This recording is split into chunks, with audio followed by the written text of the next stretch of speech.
Selection is a logical step in the HR process. Selection is the process of picking individuals out of the pool of job applicants with requisite qualifications and competence to fill jobs in the organization. Some selection methods can be used within an organization for promotion or transfer. We can focus on selecting applicants from outside the organization. Recruitment and selection are two crucial steps in the HR processes and are often used interchangeably. There is a fine distinction between the two steps. Recruitment refers to the process of identifying and encouraging prospective employees to apply for jobs. Selection is concerned with picking the right candidates from a pool of applicants. Recruitment is said to be positive in its approach as it seeks to attract as many candidates as possible. Selection is negative in its application in as much as it seeks to eliminate as many unqualified applicants as possible in order to identify the right candidates. The role of selection in an organization's effectiveness is crucial for at least two reasons. First, work performance depends on the individual. The best way to improve performance is to hire people who have the competence and willingness to work. Arguing from the employee's viewpoint, poor or inappropriate choice can be demoralizing to the individual concerned and demotivating to the rest of the workforce. Effective selection assumes greater relevance. Second, cost incurred in recruiting and hiring personnel speaks volumes about the role of selection. Hence, is one instance to prove how expensive recruitment has become. The cost of searching for and training a top-level executive may be enormous, and the consultants charge fee which are higher than like 40,000 to 1 lakh per session.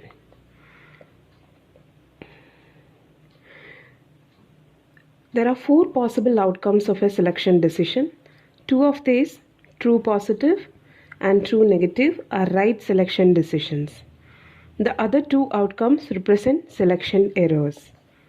In the false positive error, a decision is made to hire an applicant based on predicted success but failure results.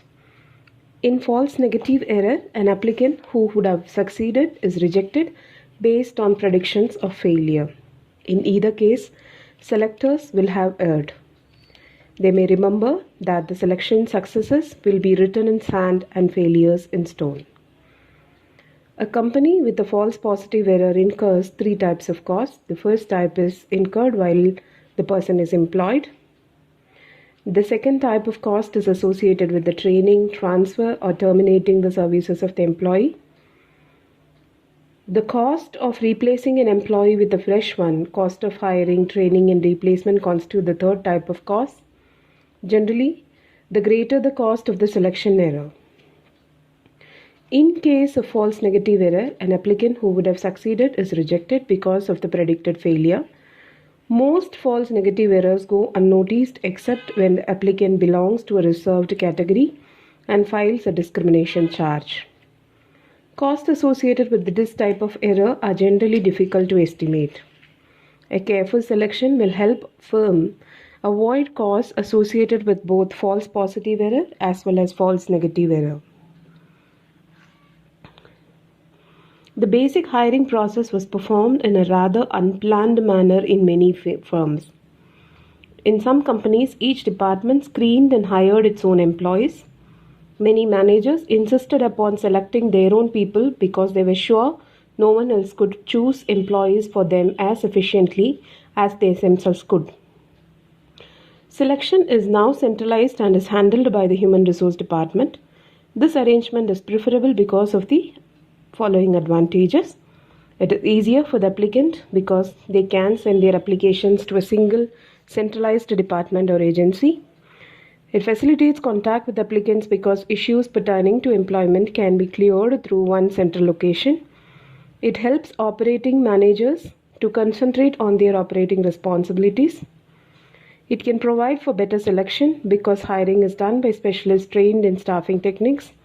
The applicant is better assured of consideration for a greater variety of jobs. Hiring costs may be cut because duplication of effort is minimized.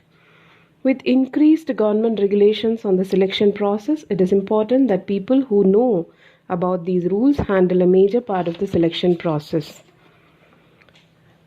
A selection process ideally involves mutual decision making. The company decides whether or not to make a job offer and how attractive the offer should be.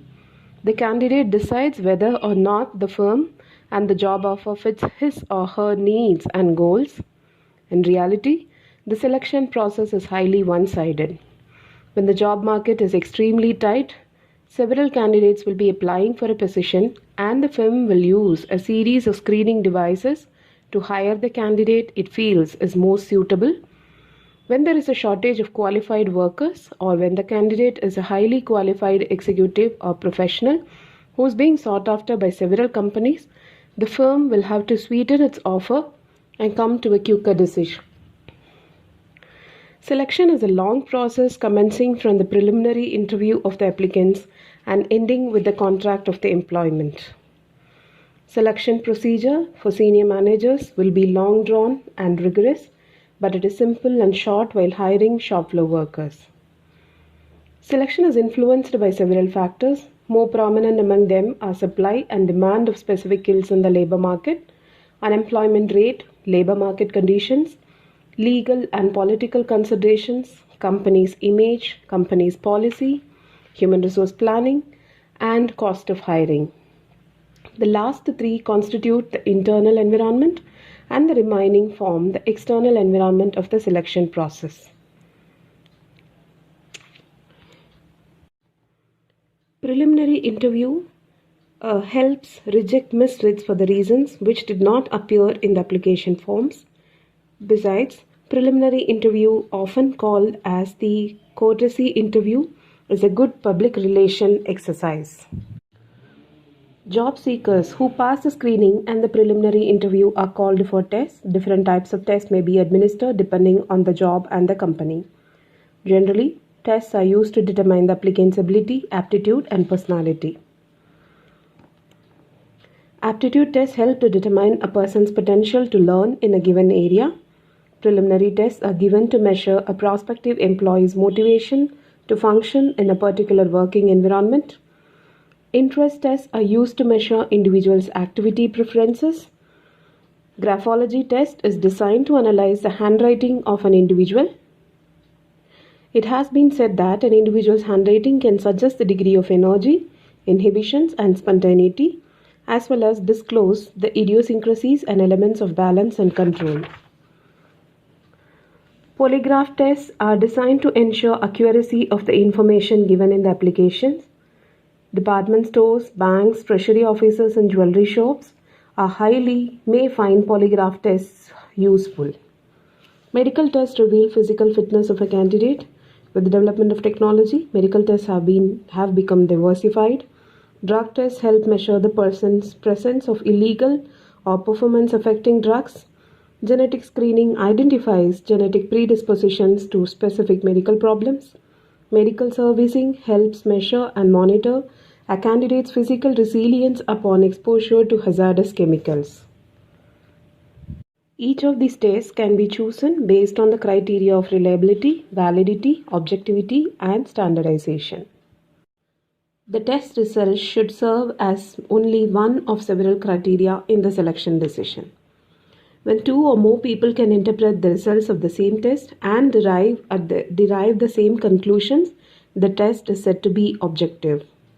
Otherwise, the test evaluator's subjective opinions may render the test useless. Subjectivity of this kind nullifies the purpose of objectivity and is a reason why some tests are not valid. A test that is standardized is administered under standard conditions to a large group of persons who are representatives of the individuals for whom it is intended. The purpose of standardization is to obtain norms or standards so that a specific test score can be meaningful when compared to other scores in the group. When a test is standardized, it is administered to a large number of people who are performing the similar task. The next step in the selection process is employment interview. an interview is conducted at the beginning and at the end of the selection process. The emphasis here is on the later. Interview is a formal, in-depth conversation conducted to evaluate the applicant's acceptability. However, interviews do not have shortcomings. Absence of reliability is one limitation. No two interviewers offer similar scoring after interviewing an applicant. The employment interview can be one-to-one, sequential, or panel. In one-to-one interview, there are only two participants. The sequential interview takes one-to-one a step further and involves a series of interviews, usually utilizing the strength and knowledge base of each interviewer, so that each interviewer can ask questions in relation to his or her subject area of each candidate as the candidate moves from room to room. The panel interview consists of two or more interviewers, and the figure may go up to as many as 15. Any panel interview is less intimate and more formal than the one-to-one, but if handled and organized well, it can provide a wealth of information. If not handled carefully, the panel interview can make the candidate feel ill at ease and confused about whose question to answer and whom to address. Interviewers themselves are likely to experience nightmare not knowing who will ask which question and in what order.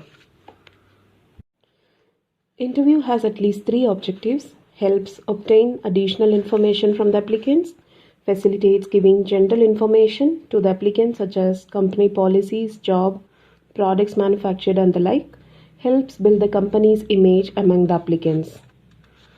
The interviews can be of different types. The usual types are structured, unstructured, mixed, behavioral, and stress producing.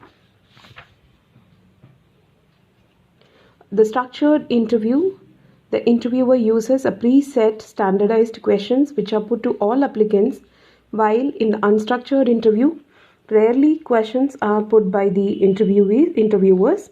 Interviewee does most of the talking.